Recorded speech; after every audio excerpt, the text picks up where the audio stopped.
राष्ट्रीय स्वयं सेवक संघ यानी आरएसएस ने जब अपनी शताब्दी वर्ष को मंडल स्तर तक ले जाकर मनाने का निर्णय लिया तो ये सिर्फ एक धार्मिक सांस्कृतिक आयोजन भर नहीं रहा, बल्कि इसके पीछे संगठनात्मक शक्ति और राजनीतिक प्रभाव का स्पष्ट संदेश छिपा था। हरियाणा जैसे छोटे लेकिन राजनीतिक रूप से बेहद सक्रिय राज्य में आरएसएस ने जो विस्तार किया है वो भविष्य की राजनीति का संकेत देता है। गुजरात की तरह हरियाणा भी अब आरएसएस और बीजेपी की मजबूत प्रयोगशाला बनता जा रहा है। संघ ने गांव-गांव और मंडल स्तर पर अपनी जड़ें इतनी गहरी जमा ली हैं कि उसका सीधा फायदा बीजेपी को मिल रहा है।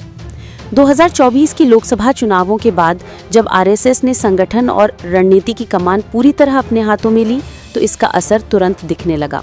चुनावी नतीजों के बाद की परिस्थितियों को संभालने और संगठन को नई ऊर्जा देने में संघ की भूमिका निर्णायक रही। यही वजह है कि उसके बाद हरियाणा में बीजेपी तीसरी बार स्पष्ट बहुमत से सरकार बनाने में कामयाब रही। संघ और बीजेपी के रिश्ते को समझना बेहद जरूरी है। बीजेपी जहां खुलकर राजनीति करती है, वहीं संघ का कार्यकर्ता प्रत्यक्ष राजनीति से दूरी बनाए रखता है। उसका मकसद किसी पद या कुर्सी पर बैठना नहीं होता। संघ के कार्यकर्ता शिक्षा, चिकित्सा, व्यापार, उद्योग और समाज सेवा जैसे हर क्षेत्र से जुड़े रहते हैं। यही विविधता उसे समाज की असली नब्ज समझने और जमीन पर गहरी पकड़ बनाने की ताकत देती है। आरएसएस का संगठनात्मक अनुशासन और कार्य पद्धति उसे अन्य दलों से अलग बनाती है। हरियाणा में कांग्रेस, इनेलो या जेजेपी जैसे दल जहां आंतरिक गुटबाजी और नेतृत्व संकट से जूझते दिखे, वहीं संघ की शक्ति और उसके अनुशासित कार्यकर्ताओं ने बीजेपी को लगातार मजबूती दी।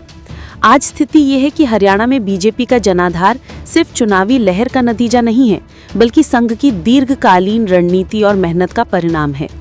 आरएसएस की कार्यप्रणाली ने विपक्षी दलों को बौना बना दिया है। शताब्दी वर्ष में मंडल स्तर पर हुए आयोजन इस बात का प्रतीक है कि संघ अब केवल शहरी या शिक्षित वर्ग तक सीमित नहीं रहा, बल्कि उसने ग्रामीण समाज के बीच भी अपनी पैठ गहरी कर ली है। यही वो कारक है जो हरियाणा को गुजरात की तरह बीजेपी का गढ़ बनाने की दिशा में आगे बढ़ा रहा है।